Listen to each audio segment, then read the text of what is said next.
Léa souhaite parler à Pavel de son état mais celui-ci est surtout préoccupé par la santé de sa fille. Nebu débarque pour l'interroger. Il réclame d'avoir toutes les informations sur son réseau. Lui prétend répondre seul de ses actes. Il accepte juste de révéler le nom de ses victimes mais ne veut dénoncer aucun de ses subalternes. Il prétend également qu'Irina lui a tiré dessus en état de légitime défense. Le commissaire n'en croit rien car aucune autre arme n'a été trouvée sur place.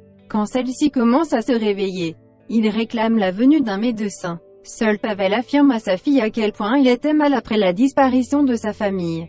Elle ne se pardonne pas de lui avoir tiré dessus. Lui affirme que ce qui compte c'est maintenant, de pouvoir être enfin réunis. Il se réjouit que leur retrouvaille ait permis de lui faire oublier sa colère. Il lui demande d'être enfin heureuse.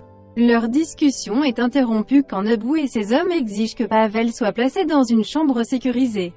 Alors que Nathan croyait faire une déclaration d'amour à Sabrina derrière la porte, mais il a eu méprise puisqu'il s'agissait d'une amie de celle-ci. Bauer est surpris de découvrir que Samia n'a toujours pas accepté la demande en mariage qu'Adrien lui a faite. Alors qu'elle est de retour à son domicile, elle évoque avec celui-ci les avancées spectaculaires pour son projet. Surtout, elle lui montre qu'elle porte sa bague et lui dit combien elle est heureuse de pouvoir l'épouser. Elle s'excuse de ne pas avoir pensé à ce mariage la première.